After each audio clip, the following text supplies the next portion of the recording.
Welcome back to Football Heritage TV. The day after the game before, and Tottenham Hotspur have gone to one of our local rivals, West Ham, and won 3-0. Still, some not happy at the style of play, some very disappointed by the team that was selected. But we're going to get into all of that because for me, the overriding factor is that we scored 3 goals, a clean sheet, 9 points out of 12, and Tottenham Hotspur currently sits second in the table. Now, I'm not going to focus too much on, oh my God, we're second. Yay, we're right up there. That's great. That's brilliant. But I'm going to concentrate more on the tactical flexibility of Thomas Frank. And as the show is titled, Tactical Flexibility, the Thomas Frank era. Now, many of you will know if you've seen me before in my videos. Some of you, if you haven't, welcome. You'll get to know that I'm a big Thomas Frank fan. I am a fan of coaches. I am a fan of managers that have a look at who are we playing, what are their strengths, what are our weaknesses, what are their weaknesses, what are our strengths, and how do we counteract each other. I like managers that do that. I like managers that are tactically flexible. Now, when you have a tactically flexible manager, you have someone that can, to coin Sean Butler, when he says you can pivot from one style to the other, what you do is you get a lot of flack. You get a lot of critiquing because it's not always going to work. For example, yesterday, a lot of people were saying, right, Xavi Simons has just signed for Spurs. He's the number 10. First game, we're going to go in. Xavi Simons is going to be in that number 10 position. But Thomas Frank didn't do that. Instead, what he adopted for was Xavi Simons starting on the left, and then Paulinho as the number 6 with 2 8s that get back and forward. Now, that isn't for everybody, and that won't work in every game. But it worked yesterday. First half an hour, pretty slow, pretty lethargic, if we're going to be brutally honest. But then, as we grew into the game from about 30 minutes onwards, we started to dominate. In the second half, we saw how it worked. Sarr and Bergvall both getting into the box. Bergvall with his goal. And then Sarr was actually one of the main components for the third goal, wasn't he? Getting the ball into Bergvall, who had got into the box. It breaks to Van der Ven and 3-0. So the tactics won't always work, but I like a manager that tries these things. It's well documented that I wasn't a fan of the previous incumbent. I wasn't a fan of this is how we play week in, week out, come rain nor shine. I'm not a fan of that. For me, it becomes predictable, it becomes boring, and it becomes lazy. Now, that's not going to be me sitting here saying, Thomas Frank's the greatest coach I've ever seen, because Thomas Frank is still growing and learning. It doesn't matter what his age is. He's still learning. He's still growing, and he will make mistakes, i.e. 2 weeks ago against Bournemouth. We were shocking. And Thomas Frank held his hand up, didn't he? And said, I got it wrong. And he said, I will learn from this, but I got that wrong. And I like that. I like the manager that will take accountability for that. And that's why I think yesterday's game was a real importance in showing the nature of bouncing back, that old bounce back ability that we've talked about so many times. And it was really important that Spurs got that win to show, hang on, were the first 2 games a new manager bounce? Beating Burnley, beating Man City convincingly, then back down to earth with a bump against Bournemouth. Was it a new manager bounce? Well, the manager showed yesterday that, hey, I've had a setback and now I've bounced back. But what I want to talk about today, when we talk about the tactical flexibility, I think people always assume that tactics are just 4-2-3-1, 4-3-3, 4-1-2-3, 4-2-3-1, yada, yada, yada. It's not so much about the position on the pitch of the players for me. I am somebody who I like to study this. I like to have a look and see what are managers doing within that formation. And what I've loved so far about Thomas Frank is in every game we've seen from Thomas Frank, we've adopted a little bit of a different style, even if it was a similar setup to begin with. So what do I mean by that? There's been games this season where Spurs have very much adopted the double pivot in midfield with a number 10. Fine.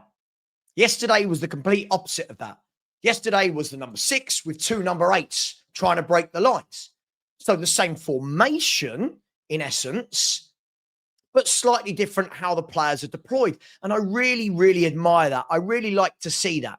Now, that doesn't mean I won't moan about things if they go wrong. It doesn't mean I think that every minute of every game we're going to look sensational. It doesn't mean that I think we've played swashbuckling Barcelona-esque football. But we're playing effective football. We're getting results. We got a 2-2 draw against PSG by playing a completely different way, didn't we? 3 at the back. Wing backs. No real playmaker in the team. 3 solid midfielders, 3 centre-halves, and we got the draw against PSG and then unluckily lost on penalties. Then you go to Burnley and you get the number 10. The number 10's deployed in the Burnley game. Then you play Man City and it's a little bit more of a tight midfield, a little bit more transition, a little bit more counter-attack. Then Bournemouth, let's call it what it was an absolute calamity. But then yesterday, as we said, the 2-8's breaking the lines. And for me, this is really important if Tottenham Hotspur want to be a big club moving forward. It's okay playing one way, but all the best managers will adapt, learn and grow over time. Now, I know what will happen. It's what's already happened. The moment Thomas Frank lost the game, I got loads of really immature people going, oh, I thought he was a coach. Yeah. Doesn't mean a coach is going to get every single game right. A coach doesn't win 38 Premier League games a season. Look at Pep Guardiola, one of the greatest coaches there's ever been. He gets things wrong. Slot will get things wrong. He's a great coach. Glasner will get things wrong. Really good coach. Yada, yada, yada. But it's that flexibility that, more importantly than from a Spurs perspective, the flexibility keeps opponents guessing. If we don't know what the manager's going to do from Saturday to Saturday, if you will, or Saturday to Wednesday, whatever we play, how are the opposition managers going to know what he's going to do? And that, for me, is a really important part of management. Turning up, having a game plan. Turning up and saying, you know what? We acknowledge today we don't have a playmaker. So today we're going to do this instead. And I'll show you what I mean. So if we look at this, this is, first of all, the league table for people to see via SofaScore. So you can see there that Tottenham sit in second. 1 goal conceded, by the way. 1 goal conceded in 4 games. It feels like I'm watching a team that isn't Tottenham, because for the last 2 years, I've absolutely hated watching us at the back. But 1 goal conceded in 4 games. And in all fairness, at no point yesterday did I really feel like West Ham were going to score goals. Yes, against Bournemouth, that wasn't the case. But yesterday, City, Burnley, I never really felt under pressure. Even PSG until the last 10 minutes, never really felt like we looked shaky or unorganised. Now you can see that the manager's come in. He's worked on the back 4. Doesn't mean there won't be mistakes. Doesn't mean there won't be games where we shift a few goals. But you can already see a difference a coach makes. Somebody that focuses not just on going forward, but on the defensive responsibilities of a game. And let's be fair. What's the old saying? You know, attacks win your games, defenses win your titles. Now, I'm not talking about winning titles yet. Don't be silly before anyone thinks that. But isn't it nice to see that we actually look organised? We actually look like a well-drilled, well-prepared, organised football team.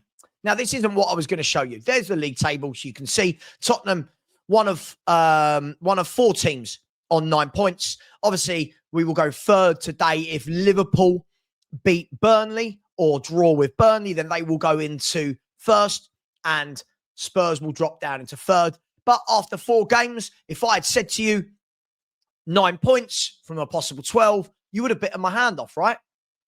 But this is what I wanted to show you. So if we scroll down here, we'll have a look at this. So this was the West Ham game. So here you can see on the right-hand side, you can see the lineups. Now, this was very, very interesting because you can see there that Paulinho literally sat in front of that back four as a good number 6 should. He sat in front of that back four. He breaks up play. He wins his duels. He wins. He gets more recoveries, more tackles. And by the way, in yesterday's game, he won more tackles than anyone else, more ball recoveries than anyone else, and won more duels than anyone else. And I'm seeing all these edgy accounts on YouTube and X going, oh, games like this aren't for Paulinho. He doesn't affect them. Open your eyes. If you don't think Paulinho affects games like that, open your eyes. Stop trying to be so edgy. Oh, we actually needed a 6 that breaks the light. Stop it. Stop being edgy. Paulinho is everything this team has needed for 2 years and everything that the old regime did not buy. Now you've got a guy who sits in there. He does the unglamorous job, winning the ball, winning the headers, getting in the tackles. He loves the slide tackle as well. Win the ball, give it. Win it, give it. Win it, give it. It's not a difficult role. Sorry, it's not a difficult concept. It's a difficult role to play, but it's not a difficult concept. So for anyone, oh, Paulinho's passed it. This guy, especially in the 2 away games, has been an absolute monster. Now, the point of me talking about Paulinho is what that does is 2 things. One, it protects Romero and Van de Ven. And they've not had any protection for years. So those 2 will be going, phew, oh, thank you. Thank you, Thomas Frank, for bringing in a protector. Thank you. But what it also allowed yesterday, you could see Bergvall to the left of him and Sarr to the right or wherever it was in the game. What it allows those 2 players to do. And by the way, those 2 aren't natural number 8 ball players, are they? They're not people that put their foot on the ball and dictate a game. They're more, Papa Sarr's more your box-to-box destroyer. Yeah? Lucas Bergvall's more your ball carrier, driving forward with the ball.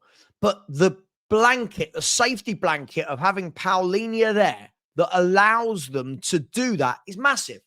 Because what we were seeing in the last 2 years is you'd have people like Bergvall and Sarr doing that. But there's no number 6 behind them, which means if they lose the ball in transition or if the ball is won back in transition by the opposition, there's no Paulinho there to mop up. They were the last line of the midfield. So they'd lose the ball or the ball would be won straight away. Van de Ven and Romero have got 3 men on them. That's not happening anymore. Paulinho is there as a safety blanket. He's the most important person in this team. I'm going to say it. Paulinho is the most important person in this type of setup.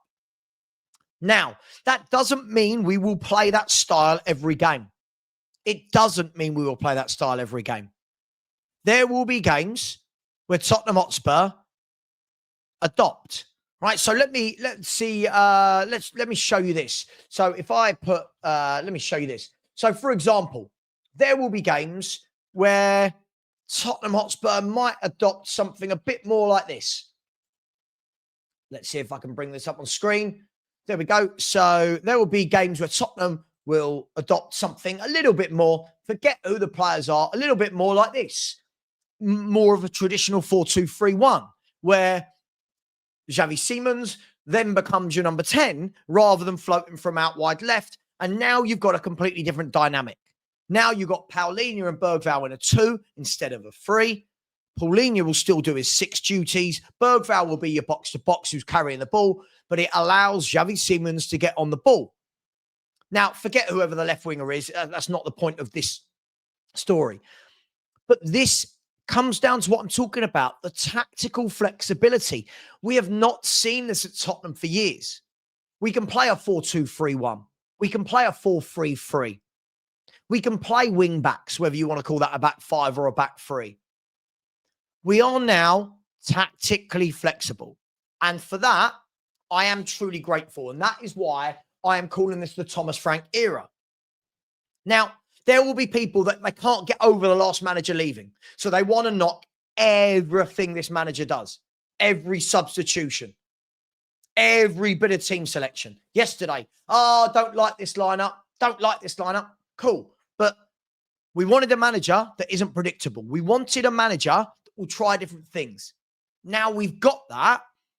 People don't want that. So you've got to be asking yourself, what is it that you want as a football fan? So for me, I'm going to leave it there. I'm really happy with what Thomas Frank is doing. Not only is he a great coach, he comes across as a great man. I love listening to his press conferences. I like listening to his post-match and pre-match interviews where he talks very clearly, very honestly about what he wants from his team. If something goes wrong, he is very honest and says, I didn't like that. Yes, I liked phase one. I didn't like phase three. I liked phase one, the defending. Phase two in midfield was okay. I didn't like what I saw up front. But I'll go back and work on that on the training ground. And that's all we can ask of our manager. So for me, I'm a very happy Savva. Very happy indeed. 3 wins out of 4. We would have taken that, wouldn't we, at the beginning of the summer? We would have taken that. Are we the finished article? Nowhere near. Is there a lot of work for Thomas Frank and his coaching staff to do? Absolutely. But you know what? All bodes well for me for the future. Now, bit of luck with injuries, bit of luck with results, bit of luck with player fitness. Who knows what this season will hold? But we're going in the right direction. I'm a very happy Spurs fan right now. We've got the coach I wanted. All 4 of the players we signed are players that I wanted. Now, can we kick on? We move on to Villarreal on Tuesday night, where I don't expect to see wholesale changes. I really don't. But let's see what Thomas Frank has got up his sleeve. Much love. Take care. And as always, come on, you Spurs.